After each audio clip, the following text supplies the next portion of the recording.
What's up, fish homies? I'm out here in my office. Well, I'm in here in my office, you know what I'm saying. But anyways, all these other fishing YouTubers and all the other YouTubers do like videos about outside their life, like what they do day to day and everything. And I pretty much keep it fishing. And I don't know if that's a good thing or a bad thing, but since this whole virus thing is going down, I'm gonna give you guys a little day to day of my life, a little backstage pass, you know what I'm saying? I'm gonna show you all my pets. I've cut down a lot. I still have a lot of pets, I guess, compared to a normal person, but I'll show you my dog, my little fish that I take care of, and my reptiles. My reptiles is my main thing, and they're breeding right now, so I'll show you guys a little bit about that. I'm gonna put the males with the females. They've been pretty active lately, so hopefully we'll get a good view of some breeding action. But anyways, let's get started. You guys have seen my dog a million times before, but I'm gonna show you again because he's so sick. This is my homie Bubba. He's chilling in his bed, as you can see. He's got his little food and his little water right by him. Hey Bubby, you sleeping? You want belly rub? Oh yeah, that's the homie right there. What are you gonna do today, Bubba? You gonna go pee and poop somewhere like a little crazy boy? He loves pooping in the house. That's one thing I don't like about little dogs. I've noticed that a lot of my friends' little dogs do the same thing, but he's just so chill. I don't even care. Look how dope he is, huh, Bubba? You like that, buddy? You like that? Yeah. Anyways, let's get on to the old fish. Here's his dope little collar too. He's like such a chiller. I got him that Hawaiian print collar, you know what I'm saying? He even wants it on because he knows he looks dope in it, huh, Bubba? But everyone says he looks like a girl dog, and it has a little chain thing on it that makes a lot of noise, so he doesn't wear it in the house right now. But yeah, but what do you want, buddy? He's so happy. Yeah, you're a good boy. You good boy. You good boy.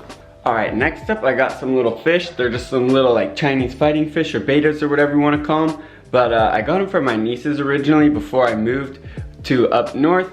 But my brother didn't want them to have them at his house. They already have like a little dog and two crazy little kids, so that's the last thing they kind of needed, I guess. You know what I'm saying? But let me show you these guys. They've been like the background of my videos, and they've been in like little pictures on my Instagram. So I've had them for like a year and a half now, I think, and they're pretty sick. There's one guy right here, a little blue guy. They don't have any names. My nieces never named them for some reason. But yeah, that's the oldest one. And then we got this one second. He's pretty chill. Yeah, he's got like a cool tail. But yeah, so that's the old Chinese fighting fish. I don't know if it's gonna focus very well. They have like a little piece of paper right here, because if I take it out, they see each other and they get pissed, and then they just like fight through the glass all day long. Look at that, he's already getting mad. Oh, there goes the other one. So yeah, I don't like to have them stress out like that too much, but sometimes I pull it out just so they can get a little extra energy, you know. Look at him flaring up his gills. Oh yeah, there you can see his gills are all flared up and he's all mad and everything. But anyway, so those are the old beta fish. Gotta put the paper back so they don't just go nuts. And these are my snakes. A lot of people don't like snake racks like this because they think it's like unfair to the snake and everything. But I've been breeding snakes for like almost 10 years now, and they could use a bigger enclosure, honestly, especially these black rat snakes. That's what I have, different color variations of them. But like I said, I do breed them, and next year they're gonna be upgraded to the bigger size. I've been raising them for like 2 or 3 years, and they're finally big enough to breed this year. So I'm pretty stoked about that. There might be poop in the cage because they usually poop on this day for some reason, and I've been upping their food since they're about to breed. But yeah, let's take a deeper look at them and get them paired up. Black rat snakes are some of my favorite snakes in the world, by the way. Mostly when they're adults, they turn like jet black and they have like a little white chin, but when they're babies, they have more of a pattern. These guys are like kind of in between. Like I said, they're like 3 years old. So I have 3 different color variations. Well, one type looks normal, like the black rat snake, but it carries the genes for hypomelanistic and lavender albino, which is pretty cool. So them breeding together can make hypomelanistic lavender albino black rat snakes, which are gonna look sick. They're like white and purple, and then they can make hypos, and then they can make lavenders, and then they can make normal ones that have a chance of carrying either gene, but you can't tell because they look normal. Then I have white-sided ones. Those are gonna be easy to tell because they have pattern on their back and they're just pure white on the sides. They look super sick. I'm pretty sure those two, when you breed together, they're gonna have all white-sided babies. And then my other ones are rusties and they're red, and one's purple. I got them and they were both red, and then one turned purple, and I've talked to a few like experts on them and they said that one might be hypo, but who knows. Anyways, when you put them together, they make an all white snake with blue eyes. So those are the different color variations and the possibilities of what I can get when I breed them. Another thing I want to say is how cool these snakes are. They're from the United States, so you don't even really need heat on them, but I have their heat on, like, let me see, I think 89 degrees. So it's not too crazy. It costs like $0 for that snake rack, and there's 6 snakes in there, and for the electricity. And then for 3 months out of the year, they basically hibernate. It's called brumate, but they don't need heat and they don't eat. They just need fresh water. Oh, there's my alarm to pair them up, you know what I'm saying?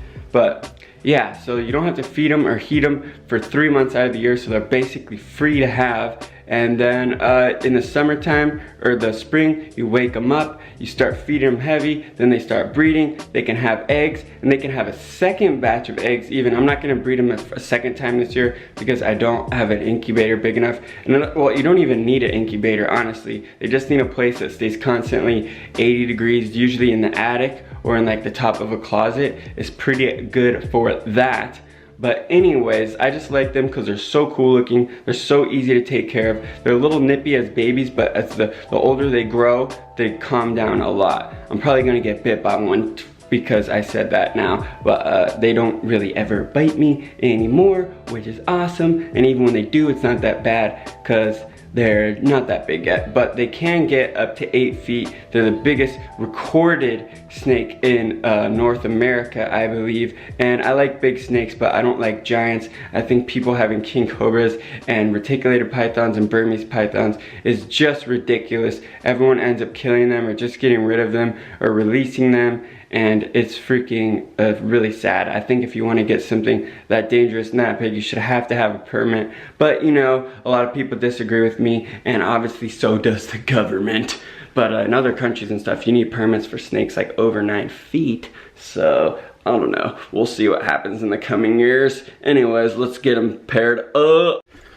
Alright, so this first of all is the male Rusty. You can see he took a fat dookie in his water bowl last night, but he's going into the female's cage for the next 5 days, and she's got a clean water bowl and clean everything, so he's gonna be just fine. This is like my craziest breeder, so I think I'm going to take the water bowl out of the female's cage and maybe take her little hideout because he's just gonna mess it up like crazy.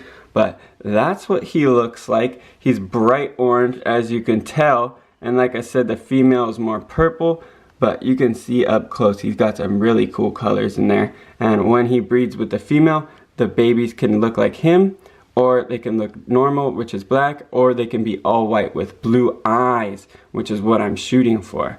But let's get the water bowl out of the female's cage. I'll show you her. I think I'm gonna take her out of the hide because when they breed, they kind of go crazy and they get stuff all up in their water bowl and everything. So I'm gonna go ahead and do that right now. So here's the female.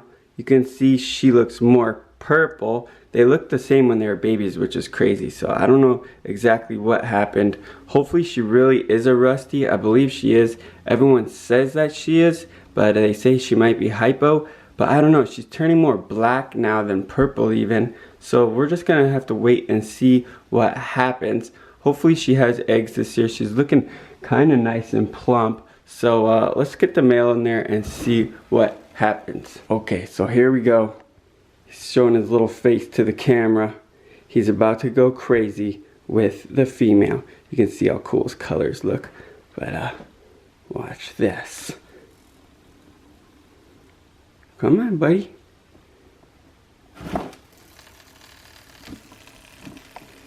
Usually he goes straight to work. Oh yeah, you can see he's interested. You can see the difference in the colors of them. So we'll see what happens. These guys breeding is kind of crazy too. Sometimes the male will bite the female and kind of hold on to her. So I don't know. I'm going to close this so they don't both shoot out, and we'll get back to it. Okay, 2 seconds later after I was saying, he started biting her. So let's check that out. Oh, where'd his head go now? Oh, he buried it under the stuff. But you can kind of see right here, he's biting onto her and holding on. It looks kind of crazy, but I assure you it's okay. He never hurts her. There's never like blood or anything. He just kind of clamps on and tries to hold her to get her in place. I hope you guys got a good view of that. I don't really want to touch them, but you could definitely see his little mouth wrapped around her right there. It's gonna come out for a better view. There you go. So yeah, it's kind of weird. When I first saw them doing this, I kind of tripped out because I haven't had snakes do that before. But the breeder I got them from said it's normal, and that's a good sign. And I've seen them lock up, which means they're breeding. I'll try and get a good view of that, but basically it's just their tails twisting together. So that was like 2 seconds after I put them in. I haven't even got to show you guys the other snakes yet, but I'll leave them alone for now. These are their little hides or egg boxes, by the way. It's just a little sphagnum moss with a little water in it. I just keep it damp, and then put the lid on, and there's a hole in it obviously so that they can go in there and get some humidity. And that's where they lay their eggs.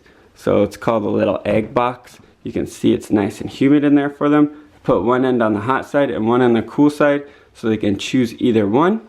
And I should put them in the male's cage, but they're barely ever in there right now, only like 2 days a week. So they're just in the female's cage for now.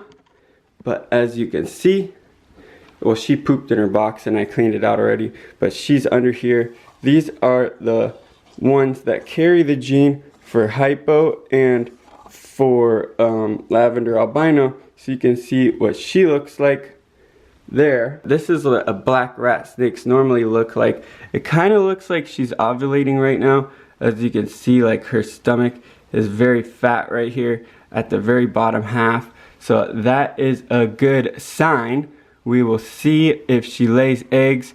Maybe she will, maybe she's already past ovulating and she's got eggs right now, but it looks like she can bend pretty good. You can see the scales on the right side are super separated. She hasn't eaten since for a few days, and she already pooped, so that's not poop stuck in her. That's either a little ovulation or some eggs brewing in there. So hopefully that's a good sign. I saw these two lock last weekend, so let's get the male out and see what happens. These guys are a little more nippy than my other ones, so we'll see. This is the male's cage. Look, he poopied too. So, oh, he tried to get me already. I don't know if they're excited to get in the female's cage or what, but you could hear that rattling there for a second. That was them rattling their tail. It's kind of like, there you go, hear it? So that's like a defense mechanism to make them sound like rattlesnakes, kind of. And alright, let's get him in here.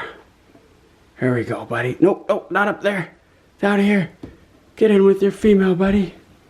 Alright, so that's what black rat snakes more normally look like, but they will turn like all jet black. I don't know if these ones will because they carry other genes, but we'll see, you know.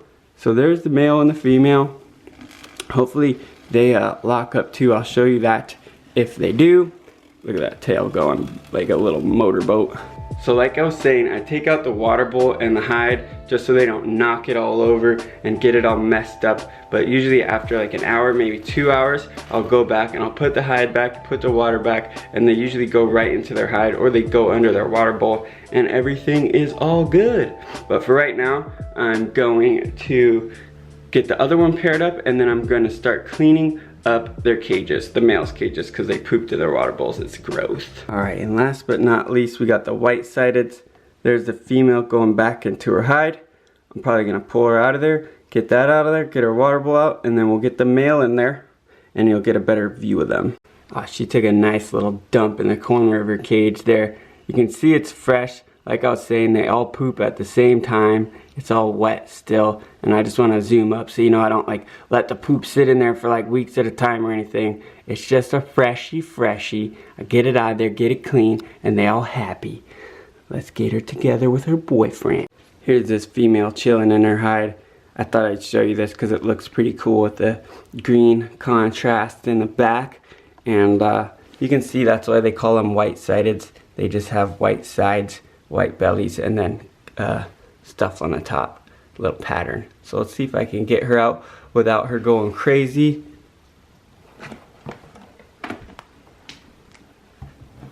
Alrighty, there we go.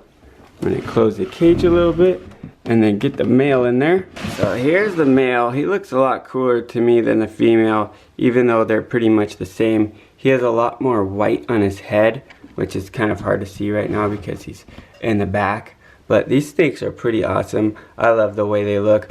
I can't wait to get some other genes mixed in there. It's a pretty dominant gene, so when you mix it to other stuff, all that will happen, like if you mix it to Rusty's, they'll get like a little red pattern on the back. But I really want to mix it to pretty much everything just to see what happens. But let me get him out of there. He's looking like he wants to bite me too. I knew that was going to happen. Like I told you guys, they usually don't bite. Maybe it's because I have the camera and they're not used to that or whatever. But when they're little babies, they did bite. But when they're about this size, they're usually pretty chill. Alright, so we got them two together. I'm going to go ahead, close the cage, finish cleaning them up, and then we'll double check back and see if any of them are locked up. I guess I'll give you guys a little better view so you can kind of see the difference of what I was talking about in their heads. That's the male with the lighter head, and that's the female with the darker head. And I guess the back is a lot darker on the female too. The male's just all around a lot lighter, which is awesome. One more quick point I wanted to make about the caging is a lot of snakes feel more comfortable in tight, confined spaces. A lot of times when you have snakes and you put them in a giant cage, they're not gonna eat, and the first thing they're gonna do is go find the tiniest crack or little crevice they can fit in. They're gonna squeeze themselves in there to feel more comfortable. So having these little cages honestly isn't that bad for them. That's exactly what they're gonna go do in the wild. The only thing that's different is some snakes are arboreal or like to live in the trees, and these snakes are kind of semi-arboreal, so their neck setups I hope are gonna be taller so they can climb around. But for right now they have these little hides, and they like to climb and sit on top of those and go inside those and go under the water bowl. So they have a lot of different options. Even though the cage looks so tiny, there's plenty of comfort for them and they love it. Like you can see, they don't even like coming out to get out of there. They freaking try and bite me when I try and get them out and show them some love, you know what I'm talking about? But anyways, got the male's cages cleaned up. Give you guys a little preview of how I do that. Here's one that's already cleaned out. See, there's no poop. We got the fresh water bowl. I go ahead, get some bottled water, only the best for my boys and my girls, I guess. And I don't fill it all the way because they like to knock it over, but I add fresh water like every couple days, so they're all good. You can kind of see they're going crazy in there. Well, now of course they stopped, but that's pretty much how they do. And you can see that one going to work up there. These two are still figuring it out. But yeah, so there's the male's cage all cleaned up. This one I'm just finishing. Just have to spread out this and put some water and it will be good to go too. Alright guys, so we got a lock with the most prolific breeders there. As you can see, their tails are nice and twisted together. And I don't know if you can see, but in between there, the male's little thing is going into the female's little thing. So yeah, that's pretty cool. That's a good sign. And hopefully we get some eggs from these guys. You can see the male's still clamping onto her, and he's got a mouth full of the old dirt there. But I'm gonna leave these guys alone and let them finish their business. Alright, so I'm gonna go ahead and finish cleaning out the female's water bowls, and we'll see if any more are locked up. If not, I'll just give you one more glimpse of what they look like and everything. And if you guys want me to do a more in-depth video about breeding them or the care about them or anything like that, let me know. These are some of the most rewarding pets I've ever had. I don't really play with them that much. I let them out every once in a while. I just really like the way they look, and I like to breed them and get the different color babies and then just keep on from there. Like I said, I've been breeding snakes for a long time, ever since I got out of high school, so it's been over 10 years now. I'm not like the most experienced in the world, but I definitely know what I'm doing at this point in life. So if you have any questions about your reptiles or pets in general, I've also bred birds, freaking lizards, my neighbors bred dogs. I don't really get into that, but I pretty much know a lot about a lot of different animals. I bred fish too as well. So hit me up with any animal questions, especially if you have reptiles and you don't know what's going on, or you want to breed your own, or if you have kids and you want to get them reptiles, let me know. It's a really cool experience, especially for little kids. You can get 2 snakes, breed them, have their eggs, hatch their eggs, and you can get different colored babies and everything, and it's really cool for kids to learn about life and genetics and everything like that. So I'm gonna go ahead and finish cleaning these water bowls, and then we'll check in with the snakes one more time and we'll call it a day. Oh, Bubba's trying to join in the fun again. He's trying to steal a video, bud. So as you can see, I got the females' water bowls all cleaned out. I got their hides all cleaned out. There was only one with poop in it, but I kind of fluffed them up and added a little water. So I'm gonna check back in with the snakes, see if any of the other ones are locked up. If not, I guess you guys will just get one more glimpse of them, and that will be that. So let's see here. The ones on the top were locked, we saw that. These guys aren't quite locked, but I did see them locked last week, and the female does look kind of pregnant already, or like she's ovulating. You can see the coil in the front right here is very fat compared to the male's body right here. You can see her scales are all split and his are all normal. I don't know if it's easy for someone to tell who doesn't have reptiles, but yeah, so they might not breed. She might already be ready to start laying some eggs soon. I'm gonna have to go back on the old notes and check it out. But yeah, so there's those guys. And these guys aren't quite doing their thing yet. I haven't seen these guys lock, but the male's been super interested and rubbing all over the female. But like I said, I haven't seen them lock or anything or bite each other. So we'll see what happens. There you can see the male kind of sniffing her out, and sometimes the males are just immature. None of these snakes have bred before, so maybe he quite doesn't know what he's doing. If she doesn't lay eggs when the other ones lay eggs, I'll put one of the other males with her, and hopefully get some babies that are heterozygous for other things. Like if I mix this one to one of the red ones, I might get some rusties that are white-sided, so they won't look white-sided, but they'll carry the gene, which will be awesome. But we'll have to see what happens here. Anyways guys, like I was saying, if you want more info on reptiles or animals or whatever, hit me up in the comments down below. If you guys didn't like this video, also let me know in the comments down below. Like I said, everyone else is doing this kind of thing, and since the virus is going on, I thought I'd give you guys just a little bit of fun, show you guys what I do for a hobby, and kind of what I'm into and what I do for my day-to-day life outside going fishing, you know what I'm saying? But yeah, maybe I'll give you guys one more preview of what the cages look like when they're all put back together in like an hour or two, maybe not. Okay, so just one look at the old clean cage before I end the video. Got their water bowl, got their nice egg box, which always stays in there, so I just call it a hide. But yeah, that's what the old cage looks like, and the old snakes are happy. Anyways, fish homies, peace out for now. I hope you liked the video. Share this video, like and subscribe. I'm almost to 1,000 subscribers, and once I hit there, I'm gonna give something dope away. Maybe I'll give a snake baby away to someone who wants it. Maybe I'll give away a fishing pole. Who knows? Comment down below of what I should give away, but be reasonable. Come on, don't make it too crazy. But like I said, peace out.